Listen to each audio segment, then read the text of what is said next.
Hello and welcome to KUTV Primetime News. Trust that you're doing well this evening. Let's take a look at our top stories tonight.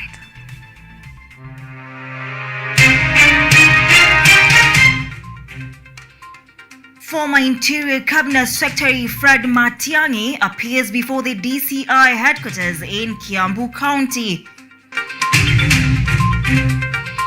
Meru University Vice-Chancellor Romanus Odhiambo reinstated Saturday graduation to proceed as planned. Kenya and Japan committed to strengthening bilateral relations as Japanese ambassador to Kenya Okaniwa Ken holds consultative meeting with DP Gachagua. And rally driver Maxine Wahome to be charged with murder of lover Asad Khan tomorrow Wednesday.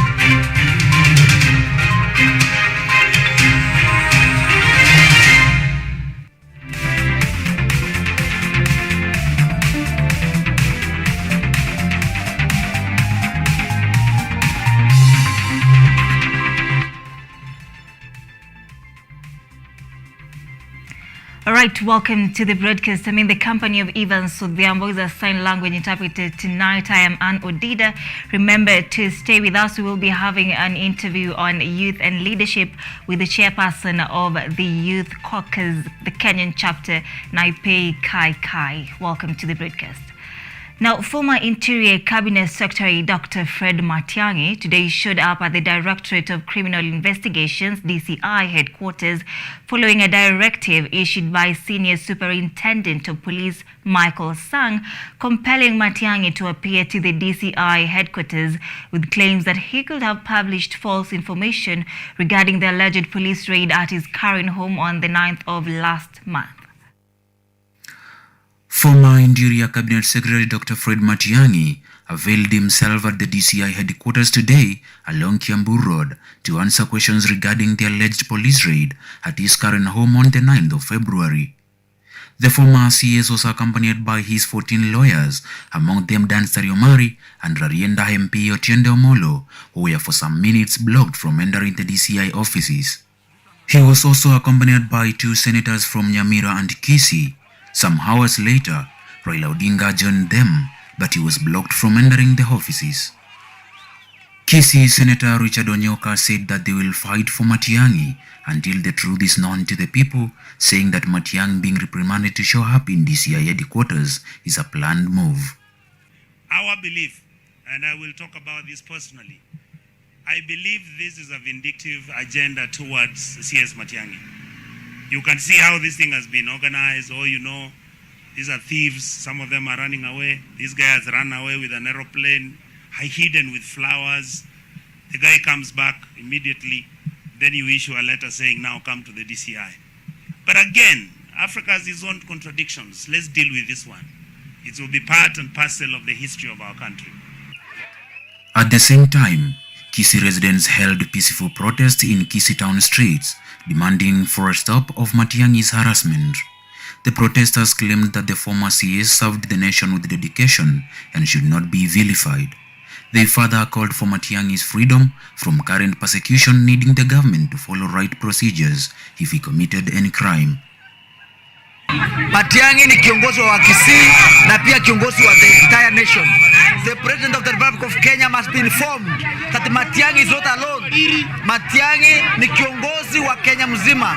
Alifanya kazi kwa miaka 10, akaangalia mambo ya education, mambo ya security. Lazima tuheshimu viongozi. Wananchi wote wasipofungua Matiang'i tunaenda Nairobi. In addition to the investigations being conducted by the DCI, Ethics and Anti-Corruption Commission EACC has also launched an inquiry on how Matiang'i has acquired his wealth since he joined the government. Mutunga Joseph, KUTV. All right, now Education Cabinet Secretary Ezekiel Machogu has directed the Meru University Council to reinstate deposed the Vice-Chancellor Romanus Odhiambo, saying his removal was not procedural and ill-timed. Machogu has also directed that the university be reopened by Wednesday, March 8, after the council closed it down, with the suspended 10th graduation expected to take place as scheduled. The Vice-Chancellor of Meru University has every reason to rejoice after the Cabinet Secretary of Education Ezekiel Machogu ordered his reinstatement, saying that his dismissal was unlawful. In addition, Machogu stated that the graduation ceremony scheduled to be held on Saturday, March 11 will go on as planned. In his statement, the CS committed to attending the graduation ceremony on Saturday, March 11th, where he is expected to address the dispute between the VC and the university's council. After the CS orders, the Meru University of Science and Technology students took to the streets to celebrate the reinstatement of the embattled Vice-Chancellor Romanas Odhiambo. Consequently, the CS ordered the resumption of learning activities on Wednesday, March 8th. The Public Service Commission PSC had on Wednesday last week invited applicants from qualified persons interested in positions of Vice-Chancellor and Deputy Vice-Chancellors in 10 universities across the nation. The universities include Pwani University, Kisii University, Karatina University, University of Eldoret, Machakos University, Southeastern Kenya University, Technical University of Kenya, University of Kabianga, and Alupe University. All applicants are required to be holders of a PhD from a reputable university, have at least 10 years of academic and research experience at senior levels. President William Ruto has today held talks with the Hungary National Assembly Speaker Laszlo Kóver at State House, Nairobi. The Hungarian speaker with his delegation is in the country for a week-long visit as the first ever Hungarian speaker to visit Kenya on official duty. The president also held talks with the IGAD Executive Secretary Dr. Wakne. President William Ruto, who is keen on building and expanding diplomatic relations alliances with other countries, has welcomed Hungarian National Assembly Speaker Laszlo Kóver at State House in Nairobi today. Speaking in State House while hosting the speaker, the president directed the Minister of Foreign Affairs and Diaspora Alfred Mutua to open an embassy in Budapest, Hungary. He's saying that the embassy will help to surge the relationship between the two countries. The president also thanked the Hungarian government for supporting Kenya with 6.2 billion shillings, stating that the money will help in fostering development and completion of the ongoing state projects in the country. On his part, the Hungarian speaker extended his gratitude to the Parliament of Kenya, noting that he was in the country as the first speaker from Hungary on official visit. He also appreciated the visit by Speaker Justin Muturi, who is now Kenya's Attorney General, saying that his visit has accelerated the relationship of the two nations. After hosting the Hungarian delegation, President Ruto proceeded on to meet with Dr. Wakne Gebeyehu, the Executive Secretary of IGAD. President Ruto promised to keep supporting IGAD for its long-term stability agenda in complementing the effort of its member state. The Hungarian speaker with his delegation are in Kenya for various official engagement, geared towards strengthening the relationship between Kenya and Hungary. James Mureki Mwenda, KUTV. Right, still on the same note, Kenya and Japan have committed to strengthening bilateral relations between the two countries as they continue working on ways to balance the trade between them. Deputy President Rigathi Gachagua on Tuesday hosted Japanese ambassador to Kenya, Okaniwa Ken, at Harambee House Annex, where they discussed various modalities to improve the ties between the two nations. Deputy President Rigathi Gachagua on Tuesday hosted Japanese ambassador to Kenya Okaniwa Ken at Harambee House Annex, where they discussed various modalities to improve their ties between the two nations. According to Mr. Gachagua, dependable partners reaching out to the Asian countries aims to invest more in the country. I want to assure you of our government's commitment to strengthen our relations and between the two countries and the respective people of Japan and Kenya. With the ravaging drought, which is expected to extend to the 5th consecutive year, the DP said they would appreciate more support from Japanese, especially towards programs to mitigate its effects and combat climate change, adding that the government's intention is to strengthen the cordial relationship which has existed since independence. I ask you to continue supporting us in Kemri in terms of research, to come up with the grants that can help our people here in this country. In overall, I want to say on behalf of the government of Kenya, we are very happy with the government of Japan. Presently, Kenya exports 7.8 billion worth of products to Japan, annually against 127 billion of imports to the country. According to Mr. Okaniwa, they will work closely with the President William Ruto's administration to boost the existing ties as they explore on other areas of partnership. Adding that Kenya has benefited from a 3 billion assistance from Japan for the ongoing drought mitigation programs for the last 1 year. Kenya is the largest recipient of our bilateral assistance to the whole of Sub-Saharan Africa, and this is a reflection of how much we attach importance to Kenya. Some of the projects Japan has funded are the construction of Dimba Dam in Kirinyaga County and the rehabilitation of Ahero irrigation scheme in Kisumu, among ongoing projects. Edward Nyamu, KUTV. All right, now Mama Ngina University College has officially launched its 5-year strategic plan for the year 2022-2027. The plan provides the roadmap for the University College to execute and achieve its mandate of providing quality education and training. The plan, guided by the motto "Shaping the Future," is the first one to be launched since the institution became a constituent college for Kenyatta University.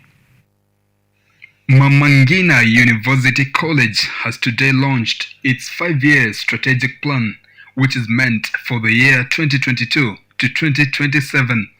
The institution, which is a constituent college of Kenyatta University, has launched the strategic plan, which aims to provide quality and relevant education, training, and research. The plan provides the roadmap for the University College to execute and achieve its mandate of providing quality and relevant education, training, research, outreach for the advancement of the economic, social, cultural, scientific, and technical development of the individual and society. Professor Saida Swale, who is the Deputy Principal for Academic, Research, Outreach, and Student Affairs, says the plan highlights the institution's strategic direction in addressing intellectual, scholarly, research, and innovation-related issues. If you plan, you're told, what's the saying? If you don't plan to fail, if you don't plan, you plan to fail. So with this one, we have laid out the roadmap on how the strategic direction should be with respect to the vision and mission, so that at the end of it, all Mama Ngina is where it's supposed to be, and it is well planned. It's not something that happens on the spot, but it is a planned move. So it is a key milestone for MLUC fraternity. Higher Education Secretary in the Ministry of Education, Frederick Ndambuki, who was representing Education Cabinet Secretary Ezekiel Machogu, has praised institution for developing a strategic plan, saying that the institution is bound to succeed. He has promised that the government will provide support to help the institution achieve its goals. It is without doubt that the government appointed the right personnel to the positions, and we are convinced that the Mama Ngina University College is there to watch. And I belong to the old school where we used to say, the sky shall be the limit. The college principal, Professor James Kungu, has expressed his aim to cooperate with the politicians, government, and other stakeholders to solve challenges of unemployment and climate change. As a university college, we believe that university education is a very powerful tool for socio-economic development and for reducing poverty, improving healthcare, gender equality, promoting peace and stability in the country, in our region, and the world at large. Kenyatta University Chancellor Dr. Benson Waregi has appreciated the development in the institution since it became a constituent college of Kenyatta University following a Kenya Gazette Supplement number 177, Legal Notice number 193 in September 2021. It was very hot like now, but we persevered. That event has culminated in what we are seeing today. And I acknowledge the amount of work that has gone on between 2019 April and today to bring about what we are seeing today. Kiambu Deputy Governor Rosemary Kirika has said that the establishment of the University College has been a key economic pillar to the county residents. What this means to our county and to this community at Motomo is that this is a very important initiative for the community, because it means that economically this community is going to be supported. There is going to be a lot of business running around here and even in Gatondo town. So this is a good initiative for the county and for this community in particular. And everyone needs to support such initiatives. Having launched its first strategic plan, Mama Ngina University College now anticipates positive results in its bid to provide high-quality training aimed at impacting this society. Joseph Kiss, KUTV. All right. That story by Joseph Cass is taking us to a very fast short break. We're coming back with an interview on youth and leadership, so stay with us.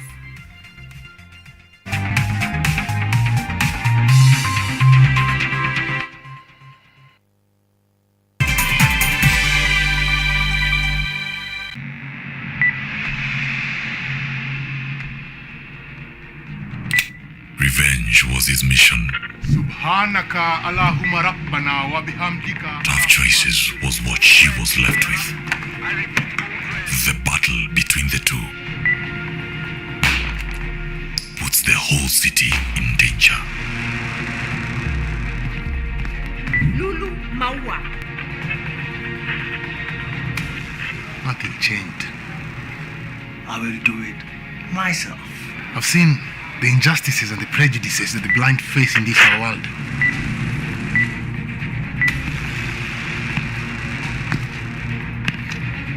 I can't do it. Jenny! Kafir!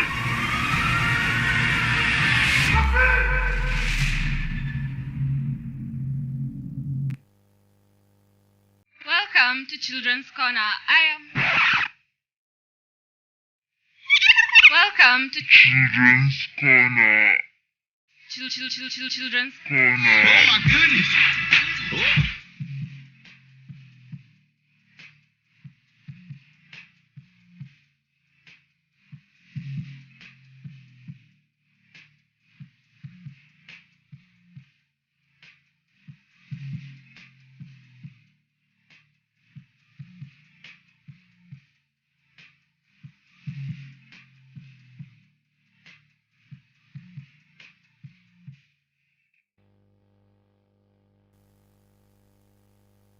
So TB is, simply put, it is a human infection that is caused by the bacteria, Mycobacterium tuberculosis. Okay. So this is a germ that enters the body, and when it causes disease, then we tend to talk about tuberculosis. So there are a lot of myths around TB. However, to say that we should avoid alcohol is not so far off, because TB drugs, like many other drugs, are metabolized, or they go through to be processed through the liver, and they are excreted by the kidneys. Let us go for tests in order to know whether we have active or maybe latent TB, and TB can definitely be treated. You do not have to worry. I've been your host, Barry Michelle. Until next time, stay safe and stay healthy.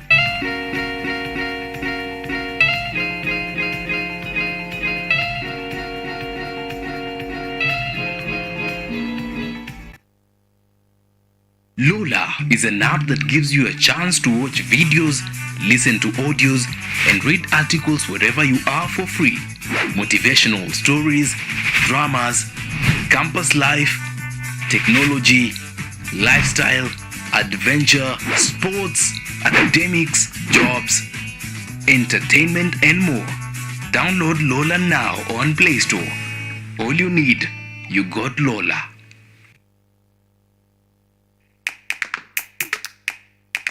badala ya kutafuta kazi, tunaweza kuanzisha miradi yetu ambayo ingetusaidia kubadilisha maisha ya wazazi wetu. Kwa vijana wenzangu, wengi hawana kazi, lakini ikiwa sisi wenyewe tutajiamini, tunaweza kujiajiri wenyewe. Afrika kwa kweli tuna mahitaji ambayo ukiyasuluhisha unaweza kuathiri watu kwenye bara hili bila uoga.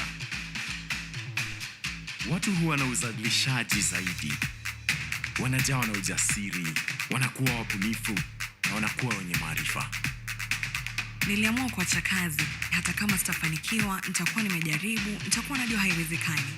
Hakuna kitu cha ajabu hapa. Kila anayepata ufanisi hufanya kazi usiku na mchana. Kitu kitakusukuma na kuwezesha kupata maarifa ambayo hukuwa nayo. Tunajaribu kutengeneza kitu kitakachopita mipaka ya nchi hii. Ikiwa unataka kubadilisha ulimwengu, anza na nyumbani.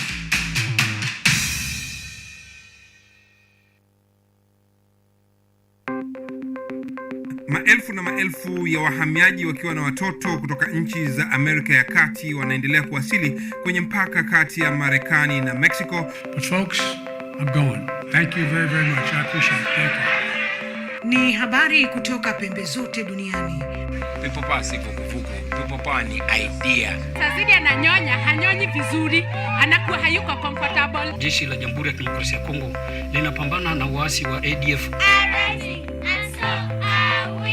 Kwa sasa wanatoa wito kwa mashirika, makampuni na vile vituo vya uchukuzi. Mambo mengi yatakwenda kama yalivyopangwa. Hapa ni kuna mmoja wa viongozi wa chama cha wavuvi katika eneo hili. Zaidi tunajaribu kuwapa chanjo ili ina boost ama inanyanyua kinga ya mwili, ndio inaenda kupelekea kupambana na virusi. Ni dunia ni leo, Jumatatu mpaka Ijumaa, moja kwa moja kutoka VOA Swahili, Washington DC.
All right, welcome back to the broadcast. Thank you so much for staying with us. It's time for our discussion of the night. In the studio, I am joined by Kai Naipame, who is the chairperson of the Youth Caucus of Kenya, a youth society that focuses on amplifying youth potentials in all sectors of life. She equally leads the Forgotten Miles Initiative, which is an initiative that aims to make a positive impact in the society through provision of green energy and many more things. We'll get into that later on. She's literally breaking glass ceiling at such a young age, if you ask me. Welcome to Studio Naipame. Thank you very much. We're so glad to have you here. I'm honored to be here. So just tell us, I would really love to know who is Naipame Kai. I'm an economist by profession from the University of Nairobi. Yeah. I graduated 2021. And I'm a young girl from a small village in Transmara, Narok County. And I'm passionate about youth economic empowerment and women economic empowerment as well. And as you said, At the Youth Caucus of Kenya, we focus on empowering youth economically. Yeah. And recently we had a partnership with an international company that deals with green energy production. And we are trying to help our country achieve the SDG goals, which is everyone to have access to electrification, health, and clean water and sanitation.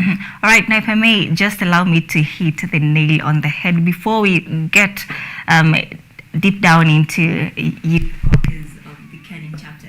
So I understand that you were one of the vocal youth in the front row during Azimio campaigns.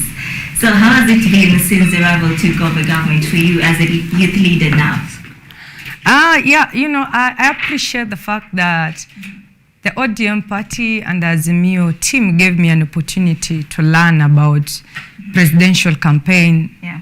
And I got an opportunity to travel across the country, interact with people, met with them, spoke with them a language that they understood.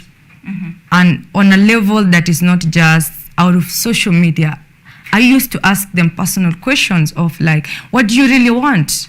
Apart from you getting the 300 shillings, apart from you singing a politician name, what do you want? And the response is always like, life is really hard down here. Things are not moving forward. And me being an economist, I was collecting data because I have a bachelor degree in economics and statistics. So I'm a statistician and an economist. So, and I've always desired to help people. But I felt like being in the political space is where the final decision I made will make the change. But when we were going through the country last year, I realized that in politics, you don't really care about those people down there. You care about your space in the media. You just care about everything for the camera. You don't really care about what people are going through. So that's why I took my foot back and I'm like, I'm an economist. I understand what people are going through because I collected real data. So I'm not being told by someone that, you know, Kai, this is happening and this. No, I know that is happening. I know that there are people who take meal once after 3 days. I know that there are people who drink dirty water from Kajiado County, Samburu County, northeastern part, Turkana, and Rift Valley. And I felt that it's the right time that we do things that impact people directly. And most of the things we do is out of camera. You might not have seen it because we are impacting lives not for social media, not for recognition by people to say you've done this and this, but to make every human being have a better life. Live a life of happiness. Because people in the villages don't actually differentiate what is pain and what is happiness. Because they have internalized pain. Pain is part of them. Suffering is part of them. It's not worth it. We are in the 21st century. Everyone should at least have the bare minimum of their life, which is basic needs. All right. Now, just tell us more about these Youth Caucus of Kenya. When did you form this particular movement, and what does it really entail in depth? Yeah, so the Youth Caucus of Kenya, we formed it February 2021. And then there was a lot of politics. So because, as I said earlier, for me, impacting people is very personal. I got it from both my parents, and it has always been my desire and my highest level of fulfillment in life is making sure that you impact people. So when I got into politics, I was like, I don't want to have conflict with anyone who supports the idea. So we put it on a hold and like, we will run it after we're done with the national election. So the national election were over, and then I got back to work because, you know, this is not just impacting life. It's something that I think I'll live the rest of my life doing. It's a part of me. So I went back to it, and now we are like, where do we start from? We start from making sure that we create an environment that the young people and women get employment, or they get a source of income, some wages.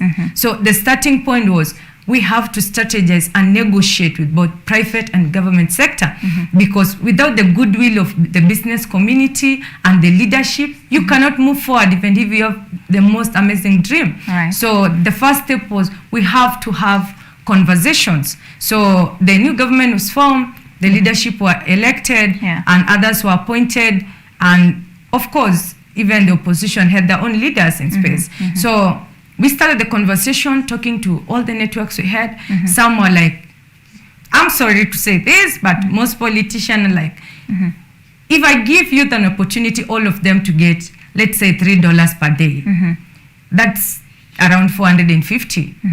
If every young person is going to get 450 every day, there won't be no one going out shouting their name. So they don't like the idea, because I'm taking their power out of their hands. So they will always be like, you know, can we talk sometime about this? But I'm like, this village is in your constituent. This village is in your county. Your people are still suffering with jiggers in the 21st century. You gotta have to do something. But they'll always be like, you know, we can talk this conversation someday. So what I'm trying to say is that in the political space, politicians have power when people are poor. Okay. And that is their joy, because when I'm poor, I'll sing their name to get some coins at the end of the day. Right. So in Kenya right now, do you feel, or do you think the youth are benefiting maybe in terms of job opportunities or position in leadership in the country at the moment? So on matters of job creation or opportunities, we know, like, since 2013, there have been a sharp decline of employability in the country. And then COVID-19 came, COVID-19 came and it hit every government so hard. Yeah. And when we just thought that we're getting out of it, there's war. And the war affects us directly. That's the point that Kenyans need to understand. The war in Ukraine affects us directly because, number one, we import petrol, which is used in production of basic goods like cooking oil, the maize flour, wheat flour, everything else. So as long as the cost of petrol is high, it also leads to the cost of electricity to be high. At the end of the day, when you combine the two things, the production cost goes high. That's why we have high prices at the end of the day. And that's why that war is crucial to us. In as much as we are ignoring and say, this country and this country is doing this, even the UK are struggling. Because Russia have refused to, supply the petrol to them right now. And it was the biggest, Ukraine is the biggest producer of wheat. There's war. They're not producing. My friend in England says to me yesterday, he goes to supermarket, there's no food. And then you guys think Kenya were worst. Yes, people are dying. But at least when you go to the market, there's food. There are places people have money, but they don't have food. So what I'm trying to say is that Kenyans should be reasonable. Don't just follow the flow of politics just because someone is saying this is happening and this. And then again, there's a channel of channeling things to come to an end if you want them to. A good example, the National Parliament is made to make sure that anything the Mwananchi feel like it's not okay, they go and put a motion in Parliament. And then they come to a conclusion and say this is the results. So let me get back to the Azimio thing. In Parliament, we have so many members of Parliament who are under Azimio.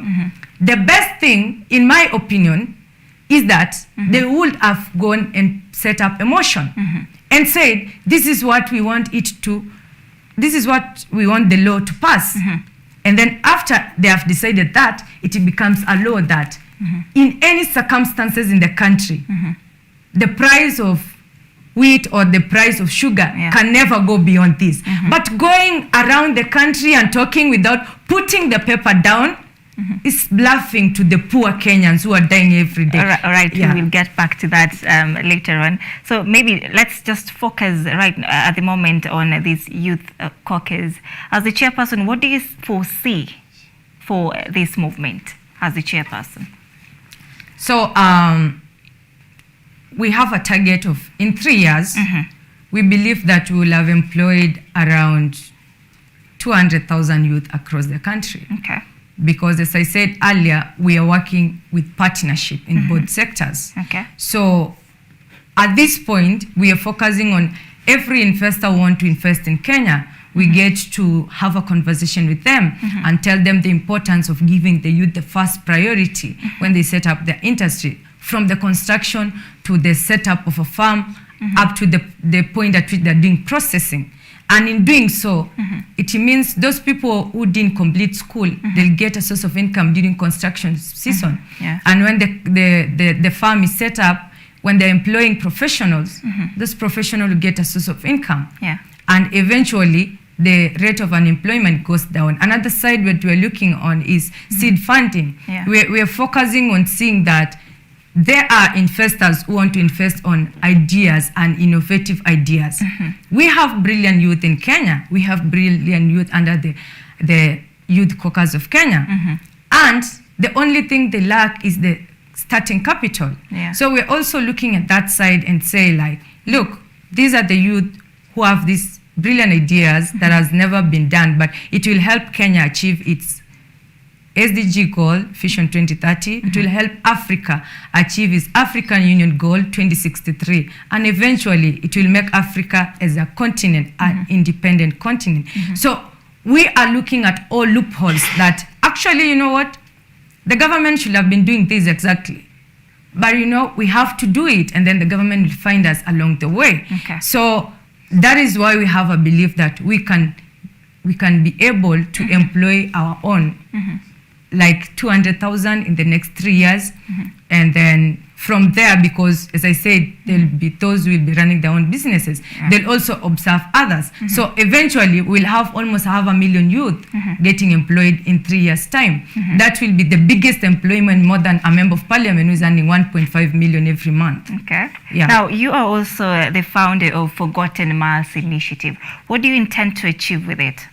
Yeah, so the Forgotten Mile Initiative is... tell us more about it, by the way. Yeah, so the Forgotten Mile Initiative is an initiative that is under a company called Faulty Global.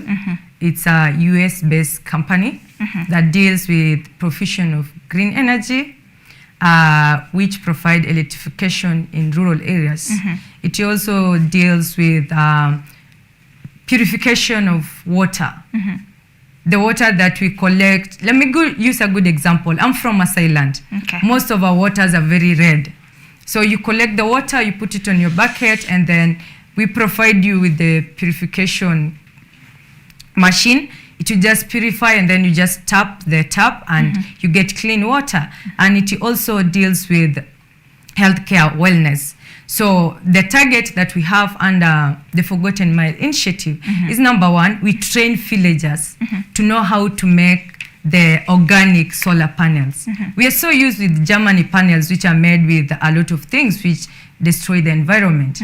But this time, we are looking at these panels are made out of waste products. They're going to conserve the environment. And then the best thing is that our own people will learn the technology. So when it goes bad, someone just in the village whom we have trained will just come and fix it. So you won't go waste of your money, and also you will use it at the long run. We can use it that we can be the manufacturing site. Okay. Like in the villages, we have manufacturing site for the same organic panels, so that we export to the rest of the markets, because the product is already in so many countries. Okay. But in Africa, Kenya is the first place. So how do you source funding for this initiative?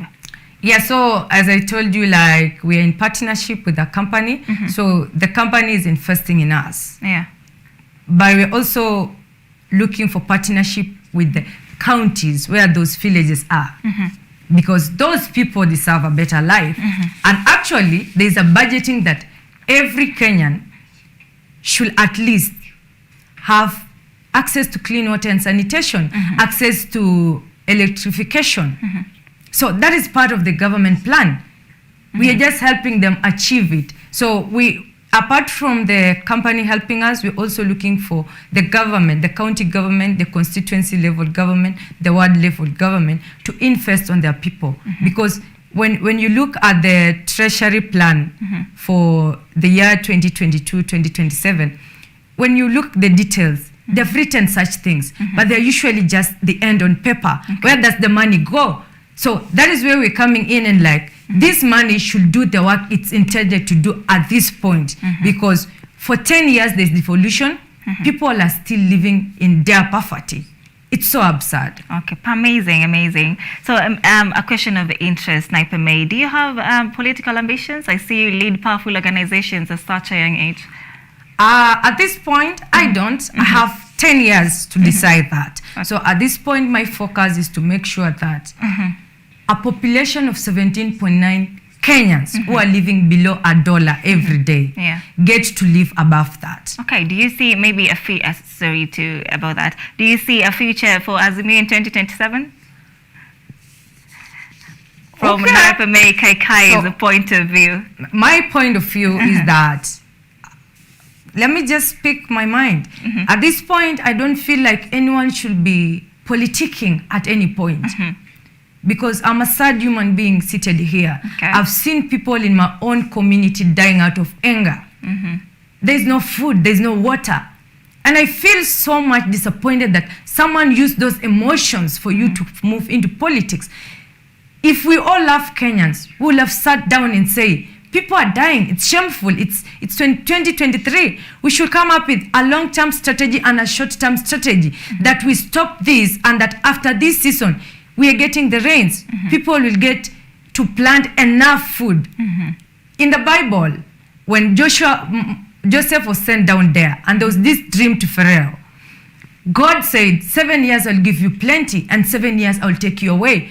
People in Egypt never died because they had a plan, which God gave to Joseph. So I feel like we should never get to a point of saying, because we depend on natural calamities, people in Kajiado, Samburu, Turkana, Northeastern will die because there's no rain. Rather, this is the time we should be pulling our thoughts together, our minds and our resources. And another thing is that if you feel that you're so concerned about the situation in Kenya, the people who are leading these motions are multi-billionaires. Let me pose you one economic challenge. If you own 1 billion Kenya shillings, your net worth is 20 billion Kenya shillings. I'm asking you as a politician or as a leader, your net worth is over 1 billion Kenya shilling. Just loan those villages and those people that are coming every day and falling victims of the emotions of, it's the government doing this, that's why you have a bad life. Invest in them. Invest in agribusiness. It's a rainy season. Go to these villages that you have followers. Help them get the money to plow land, to plant crops that takes 3 months to 6 months. And then after they get it, help them get access to markets, and then they give you back your money. If you do that, we'll have the best Kenya ever. No one will ever be like crying that I don't have food. That's just one challenge. All that time that people are using, for example, Azimio, they use a lot of time, a lot of resources, almost 300 million a day, using planes, planning, and paying people who come there. All that money they will have pulled together and invested on a project that will help Kenyans after 6 months. Because after we have talked, what else? The situation is still the same. Yeah, right. It doesn't change. Now, as we wind up, Sniper May, what would you say to your fellow youth watching you at home right now? My advice to every youth and every young person in that matter is that God created each and every one differently with a purpose. Don't let someone else's purpose be yours. Don't forget that you are created for a reason.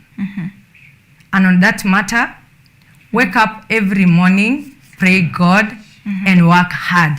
Because to be honest, politicians have no interest about you as an individual.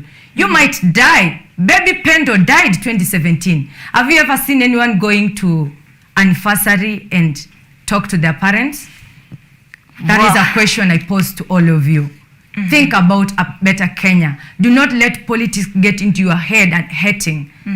Just focus and pray God, and everything will be fine. But again, the government and the opposition, it's high time you focus about investing on people and stop investing on emotions. Right, Invest on people. right. That is Naipa May Kai, the chairperson, Youth Caucus of Kenya, and the founder of Forgotten Miles Initiative. Thank you so much for making time for us tonight. It's an honor to have you grace our studio. So we are taking a very short break here. This is the second break. We're coming back with more stories, of course, so keep it KUTV.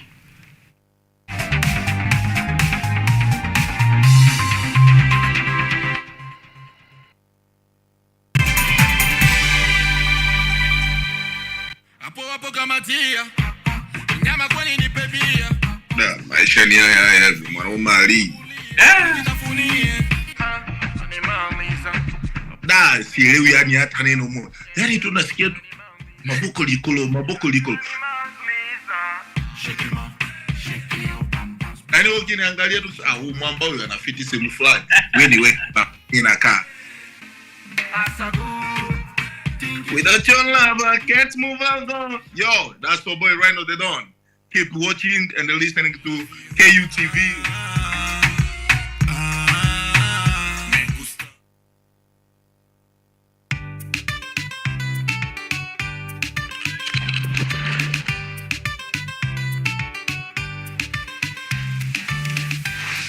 Hello everybody, I'm Nana. And I'm Gigi. Welcome to Engine Season 2. The place to find out about the world we live in and the creatures that we share our planet with. Join us on the most exciting adventures across the African continent. See breathtaking wildlife, stunning landscapes, and out of this world technologies. Meet incredible scientists and learn fantastic facts. Explore, discover, be amazed. Be part of the next generation of African change makers. Be a part of Engine, Africa's #1 science discovery program. Yay! We're learning every day. Let's go! Engine leads the way.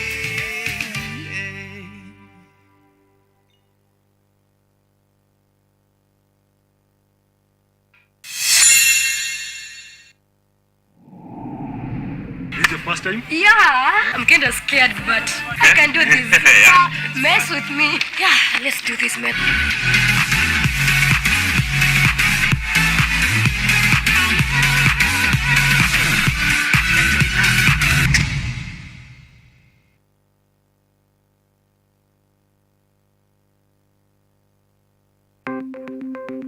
Maelfu na maelfu ya wahamiaji wakiwa na watoto kutoka nchi za Amerika ya Kati wanaendelea kuwasili kwenye mpaka kati ya Marekani na Mexico. But folks, I'm going. Thank you very, very much. I appreciate it. Thank you. Ni habari kutoka pembe zote duniani. Pipopa si vuguvugu. Pipopa ni idea. Sazidi ananyonya, hanyonyi vizuri, anakuwa hayuko comfortable. Jeshi la Jamhuri ya Kidemokrasia ya Kongo linapambana na waasi wa ADF. Kwa sasa wanatoa wito kwa mashirika, makampuni na vile vituo vya uchukuzi. Mambo mengi yatakwenda kama yalivyopangwa. Hapa ni kuna mmoja wa viongozi wa chama cha wavuvi katika eneo hili. Zaidi tunajaribu kuwapa chanjo ili ina boost ama inanyanyua kinga ya mwili, ndio inaenda kupelekea kupambana na virusi. Ni Duniani Leo, Jumatatu mpaka Ijumaa, moja kwa moja kutoka VOA Swahili, Washington DC.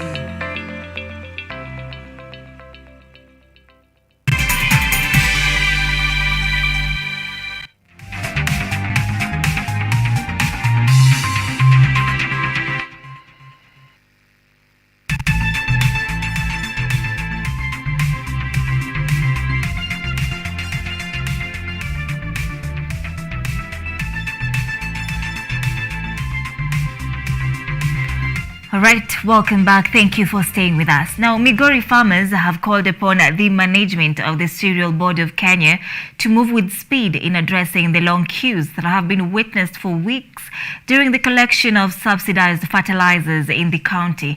The farmers have alleged that the cereal officials were colluding with some farmers to sell the fertilizers to various aggregate stores while some were transporting it to Tanzania.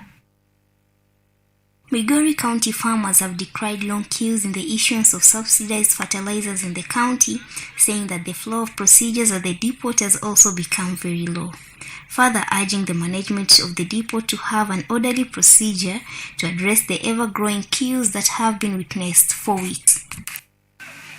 Hii mbolea ambayo wameleta nyingi hatupati vile inastahili tupate.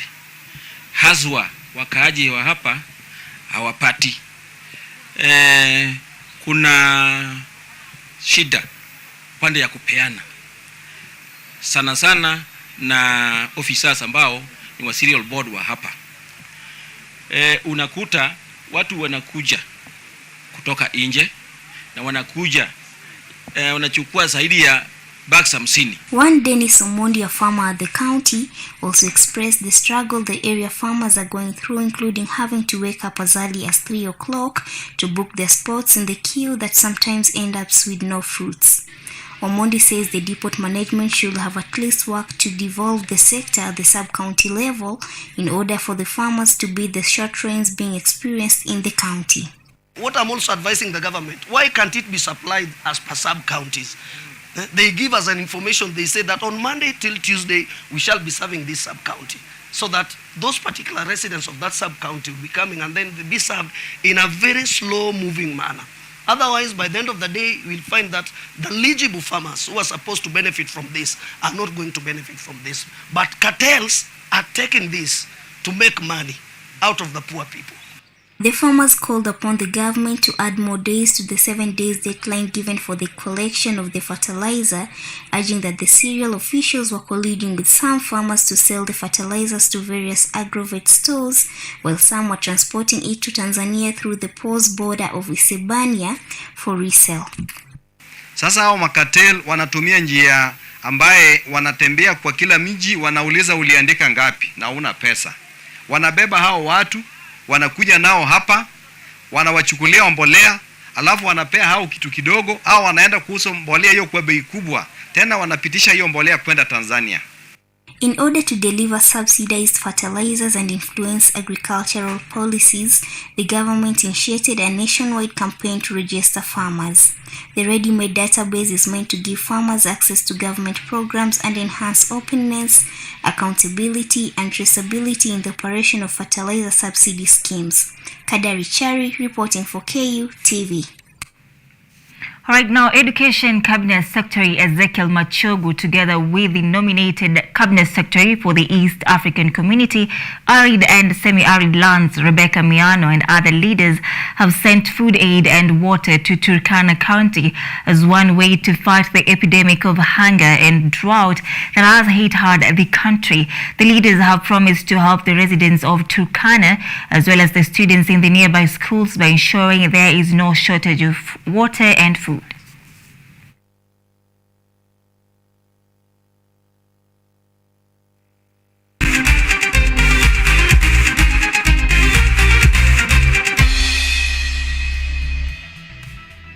All right, now let's take a look at what's happening in the world of sports. Kenyan rally driver Maxine Wahome is set to be charged with the murder of Asad Khan, her boyfriend, which took place in December 12, 2022. The prosecution on Tuesday told the court that Maxine Wahome will be arraigned in court to answer to murder charges. This comes after State Prosecutor James Gachoka forwarded the case file to the High Court following the closure of investigations. The court heard that Director of Public Prosecution DPP Nordin Haji recommended the murder charge after reviewing Ms. Wahome's case file and registering satisfaction with the evidence presented to support it. Mr. Gachoka also applied to have the accused taken for mental health checkup before she answers to the charge. First Lady Mama Rachel Ruto hosted the Mama Cycling Ride as the part of the activities of the International Women Week. While unveiling the ride at Karura Forest, the First Lady said that this will be part of empowering women who use cycling as a means of transport, especially in the informal sector. She also said cycling is part of a bigger initiative to continue planting trees, as her office aims to plant over 500 million trees, adding that roads should be made more safe for cycling.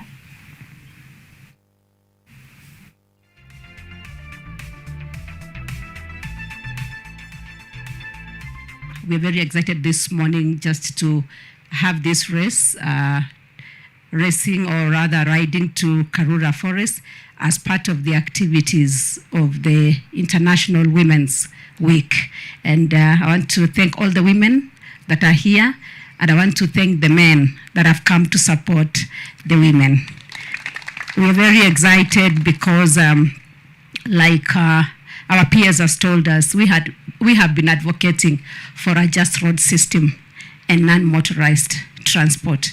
When we look at our cities and when we look at our roads, they may not be friendly right now, like our peers has told us, but we know that going forward, we have a government, we have a county government that is very supportive to these activities. While cycling, you must have noticed we are now deliberately planting trees. Kenya is experiencing the worst drought in 40 years. My office has committed to planting and growing 500 million trees out of the president's target of 15 billion trees by 2032. Professor Wangari Maathai would say, when we plant trees, plant the seeds of peace and seeds of hope. We also secure the future for our children. Ladies and gentlemen, let's all plant trees. Let us protect our environment. Let's take up cycling and ensure that we are all considerate of each other, even as we use the road. The motorists and other road users, let's share the road.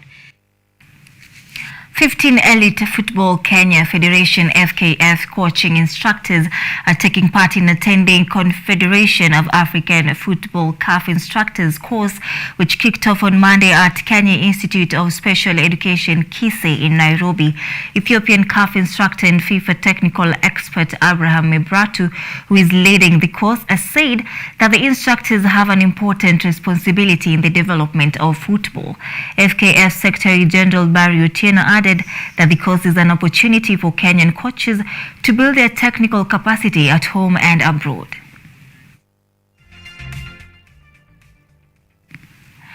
And finally, Malindi town in Kilifi County is set to host the National Beach Games this month. This is according to Secretary General of the National Olympic Committee of Kenya, NOC, Francis Mutuku. He was joined by Kilifi Deputy Governor Flora Chibule, County Executive Committee member CECM Dama Masha, the Chief Officer for Sports in Kilifi County, Mr. Naftal Owino, and several national and county government officials. In inspecting the Buthwani Malindi Beach Park in preparation for the event, NOC Secretary General further revealed that the games will include beach tennis, beach boxing, beach volleyball, and beach football.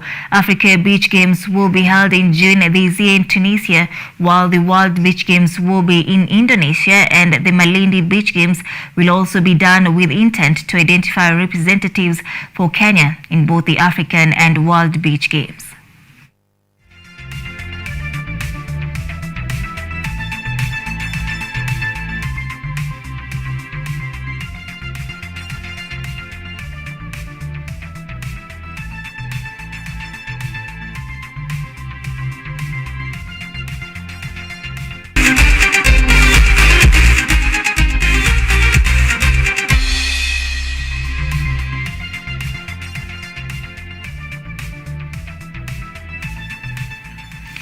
Exactly 59 minutes past the top of the hour. That's a wrap for us here at the news desk. Many thanks indeed for keeping it KUTV. Tomorrow you'll be joined by Ivan Sauma for the primetime news and Dennis Omondi for Mizizi ya Habari. Stay tuned for that. My name is Ann Odida. I'm in the company of Ivan, so the Ambo is a sign language interpreter tonight. Have a good night.